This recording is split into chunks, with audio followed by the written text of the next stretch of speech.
week of fantasy football right here on the Bread Channel. I'm Miguel. I'm Ev. And I'm Tom. And together we are the Met. At night. So let's get down to the ground and talk about some losing clowns already. In a minute. So Ev, they loved you last week. How do you feel about being the new reoccurring character on the Bread universe?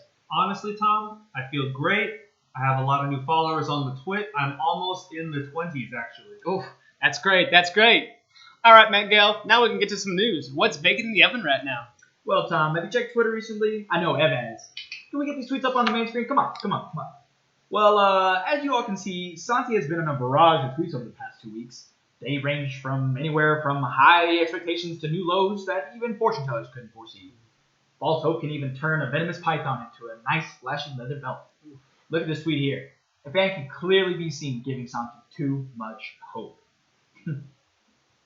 You could say this guy's in more denial than a Trump supporter. I can hear him now. Stop the count. Here's another tweet that proves that he's just as bad. It's alright. Come on. It's okay to lose sometimes, Santi. Remember that losing is a constant in the equation of risk-taking. But I wouldn't risk showing my face around the loaf for a while after tweeting something like this. Oh. Yeah. Well, we all know how that turned out. Winner, Raul with a chokeslam. Now, normally this is more of a comedic channel. However, I just want to take a moment to talk about something serious. When Maddie thought she can just sit back, relax, and enjoy the weekend in hopeful anticipation for the second round, she must have failed to realize that gummy bears, although yummy AF, are a choking hazard. Unfortunately, fantasy players across the nation engage in eating gummy bears during playoffs. Fantasy choking claims hundreds of thousands, if not millions, of fantasy players every year. We're here to raise awareness about choking in the playoffs. It's a real thing, and that it affects people.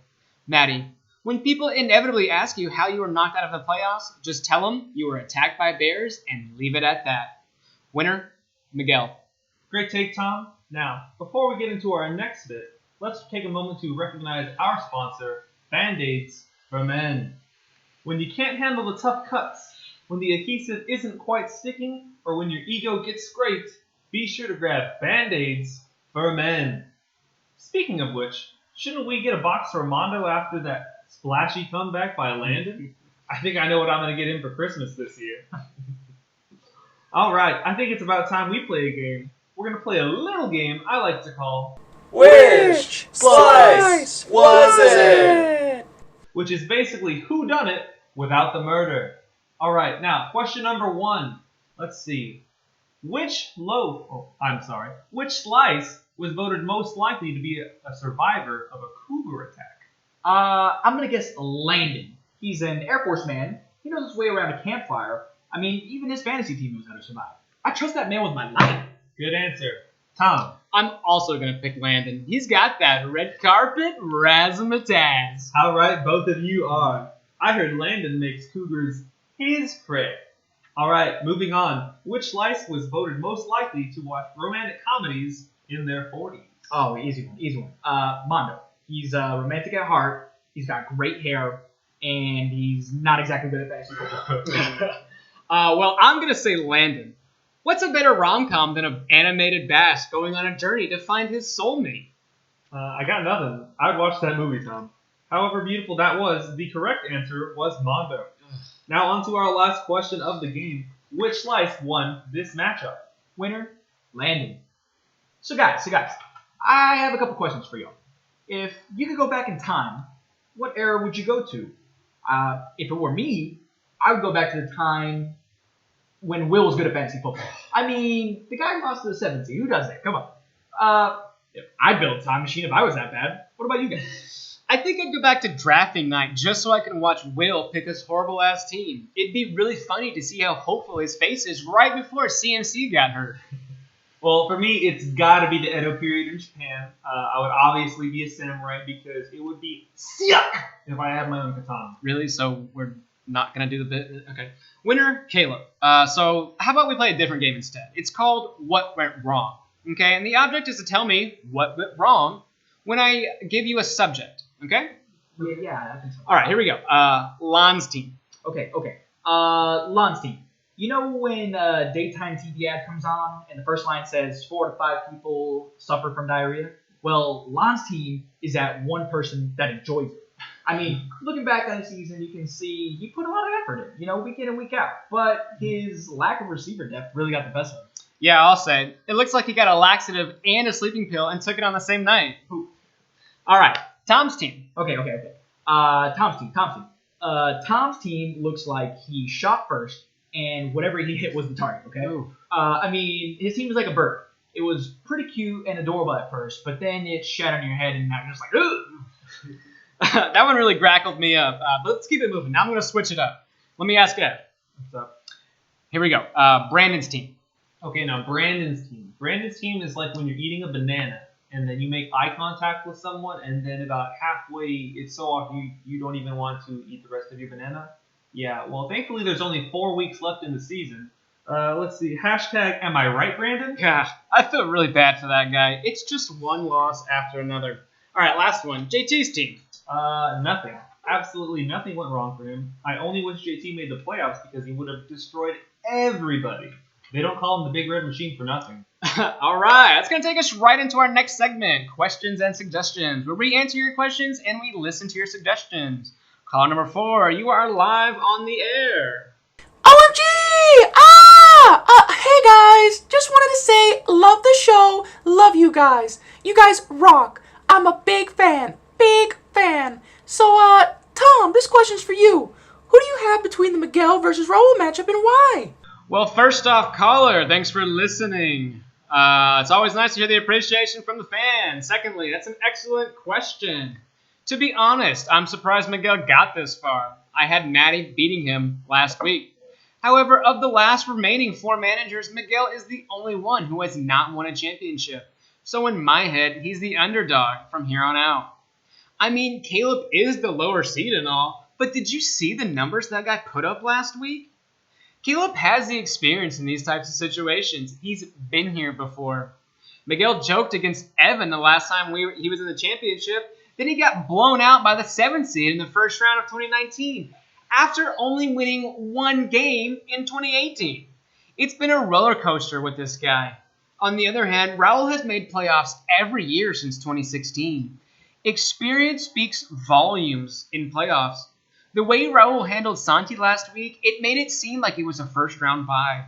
Raul looks refreshed, rejuvenated. He is definitely a force to be reckoned with. Overall, my heart loves Miguel, but my gut says Raul.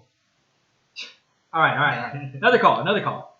Okay, Pamela from Norman, Oklahoma. Welcome to the show. Hi everybody! Oh my god, I listen to y'all every week. Y'all are the best. Tom, I think you're so hot. I just want to suck on that. Oh, hey, I just had to cut that one off. Come on, y'all. Kids, listen to this.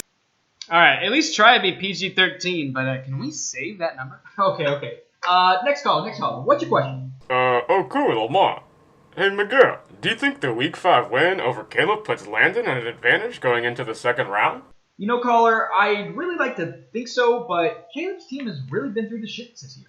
His players on the Houston Texans offense have to try and score 30 points a night just to keep up with their defense. I mean, in this matchup, he's the underdog. But even Rudy played a snap. So I don't want to make it sound like it'll be a walk in the park. But if I had to throw my hat in, it'd be for Landon. Prediction, the Bass. Nice one. Okay, we got time for one more caller. Brock Sampson from Springfield, Missouri. How's it going? Oh, dude, hey, thanks for having me. Just wanted to give a quick shout out to TBC. I was out the other night repping my Bread Boy shirt, and it got me laid, dude. Like, I've never had a lifestyle that allowed me to empower myself. So thanks again, Miguel. Thank you, Tom. Thank you, Ed, for getting me f***ing laid, dude. It was sick, bro. Alright, thanks, guys. I'm out. Bread Boys! Hey, thanks, caller. I'm glad you had a fun night. All right, last game before we call it a show. Let's end it with the quiz bowl between the former champ and the potential champ. Are y'all right? All right, first question. What do you call a really good ending with a couple of bad seasons? You gotta be talking about Breaking Bad, right? No, he's talking about JT's team. My boy had a rough start, but he's coming for the asses next year. That's correct. We asked 100 fantasy players, what makes a good team? Closest guess wins. Drafting running backs. drafting running backs. That's gotta be it. It's all about. Let's see here. It's all about having the coolest names. It's all about having the most Browns members too. Oh, close one, Ev. But survey says Santi and Mondo don't have whatever it is. All right, next question. Which is greater, Brandon's win total or Tom's heart surgeries? Trick question. They're the same. 2-9, buddy. Better luck next year. That is correct. Between Maddie and Will, which one suck wang? Will. Spot on, you two. Now on to the lightning round to close it out. Which manager has the most transactions? Bonus if you can tell me how many it is. That one's gotta be Will too. I mean, he makes more transactions than a Wall Street chat. The same, but 69. Nice. However, 57 was the correct answer. Which manager has the highest points scored? Ever? Definitely me. I'm gonna guess Maddie. Close, but it was Raul with 1324. Which manager has the least points scored? Brandon. Come on, that was an easy one. All right, here's a better one. Which manager had the most trades? Landon. Caleb. Wrong. It was Santi with 4. Damn! Fucking Snake Squad.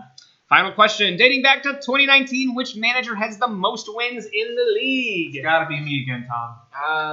Yeah, I'm gonna go with that too. Fuck it. Oh, just missed it. Correct answer was Caleb with 14. Alright, well, what do I win? Well, I wasn't keeping score, so really, let's just call it a tie.